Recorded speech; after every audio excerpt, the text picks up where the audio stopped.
Halo sahabat Qurani Mariman terkasih, jumpa lagi dengan saya Pastor Yos Fernandes Mamatus dalam renungan harian Kamis 12 November 2020. Apa kabar? Saya berharap Anda semua tetap dalam keadaan baik, sehat, dan tetap semangat. Bapak Ibu, saudara-saudari yang terkasih, hari ini merupakan peringatan wajib Santo Yosafat, uskup dan martir. Mari kita siapkan hati dan pikiran kita untuk bersama-sama mendengarkan dan merenungkan sabda Tuhan. Kita tandai diri kita dengan tanda kemenangan Kristus. Dalam nama Bapa dan Putra dan Roh Kudus. Amin. Bacaan pertama hari ini diambil dari surat Rasul Paulus kepada Filemon. Saudara terkasih, aku sudah memperoleh kegembiraan besar dan kekuatan karena kasih-Mu, sebab Engkau telah menghibur hati orang-orang kudus.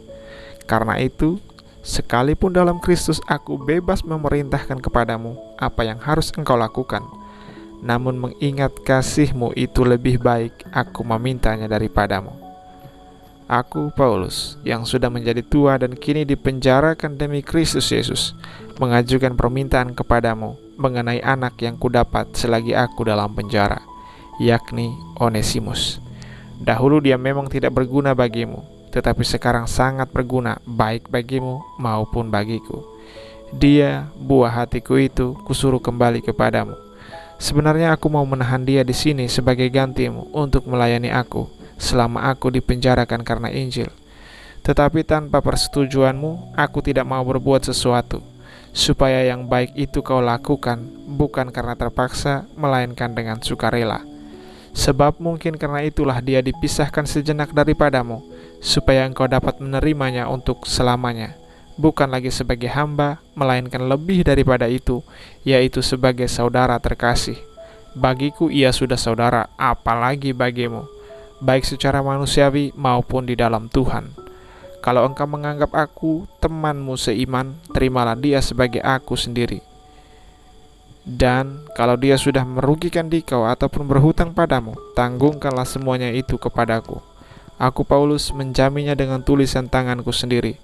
Aku akan membayarnya, untuk tidak mengatakan tanggungkanlah semuanya itu kepadamu, karena engkau berhutang padaku, yaitu dirimu sendiri. Ya saudaraku, semoga engkau berguna bagiku di dalam Tuhan. Hiburlah hatiku di dalam Kristus. Demikianlah sabda Tuhan. Syukur kepada Allah. Dan Injil pada hari ini diambil dari Injil Lukas bab 17 ayat 20-25.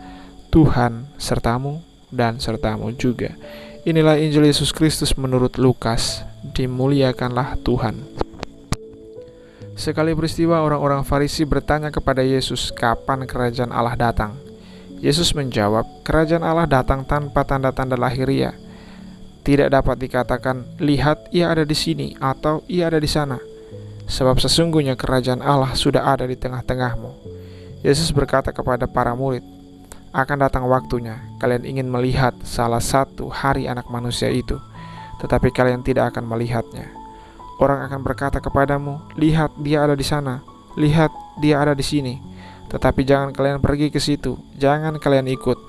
Sebab seperti kilat memancar dari ujung langit yang satu ke ujung langit yang lain, demikian pula lah halnya anak manusia pada hari kedatangannya kelak. Tetapi ia harus menanggung banyak penderitaan dahulu dan ditolak oleh angkatan ini. Demikianlah Injil Tuhan. Terpujilah Kristus. Saudara-saudari yang terkasih, hari ini Injil berbicara tentang kerajaan Allah. Orang Farisi bertanya tentang kapan kerajaan Allah itu datang.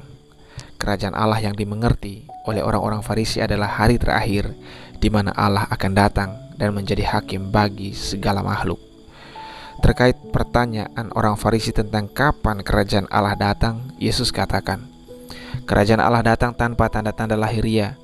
Juga orang tidak dapat mengatakan, lihat ia ada di sini atau ia ada di sana.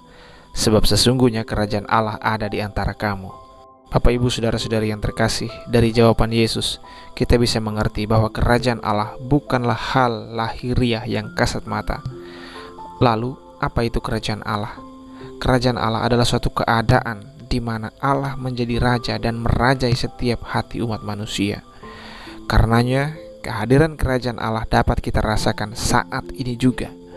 Ketika kita membiarkan Allah yang merajai seluruh hidup kita, maka saat itu juga kerajaan Allah menjadi nyata di dalam hidup kita. Ketika kita membiarkan Allah yang merajai seluruh diri kita, maka produk yang keluar dari diri kita adalah hal-hal yang positif, menenangkan, menyejukkan, mendamaikan, dan lain-lain. Dan kesejukan, ketenangan, kedamaian, dan lain-lainnya itu yang lahir dari diri kita, itulah yang kemudian menjadi tanda kehadiran kerajaan Allah bagi orang yang ada di sekitar kita. Yesus katakan kepada orang Farisi bahwa sesungguhnya kerajaan Allah ada di antaramu. Mengapa Yesus berkata demikian? Karena sesungguhnya kerajaan Allah itu hadir di antara orang Farisi saat itu karena kehadiran Yesus sendiri. Kehadiran Yesus saat itu menjadi sebuah kehadiran yang mendatangkan hal-hal baik. Orang buta melihat, orang lumpuh berjalan, orang tuli mendengar, orang kusta menjadi tahir, dan seterusnya. Sesungguhnya itulah tanda kehadiran kerajaan Allah, yakni ketika hal-hal yang buruk diubah menjadi baik. Namun Bapak Ibu saudara-saudari yang terkasih, kita tahu bahwa orang-orang Farisi adalah orang-orang yang bebal, yang tidak pernah bisa menangkap bahwa hal-hal baik yang sudah dilakukan Yesus itu adalah tanda bahwa kerajaan Allah sudah sungguh-sungguh nyata hadir di tengah dunia ini. Bapak Ibu saudara-saudari yang terkasih, sungguh ketika kita membiarkan diri kita dirajai oleh Tuhan sendiri, maka segala hal yang buruk dan jelek di dalam hidup kita akan diubah menjadi baik adanya. Sebagaimana orang buta diubah menjadi melihat, orang bisu diubah menjadi dapat berbicara, orang tuli diubah menjadi dapat mendengar. Begitu jugalah hidup kita. Kalau kita mau membiarkan diri kita dirajai oleh Tuhan, maka semua yang buruk, semua yang kurang baik dalam diri kita akan diubah menjadi baik. Saudara-saudari yang terkasih, semoga kita mau membuka hati kita dan membiarkan Allah menjadi raja atas seluruh hidup kita. Dan jadilah tanda kehadiran kerajaan Allah dengan rajin menghadirkan kebaikan bagi sesama yang ada di sekitar kita, terlebih bagi mereka yang tersingkir, mereka yang diasingkan, mereka yang sakit dan menderita. Salam, Tuhan Yesus memberkati.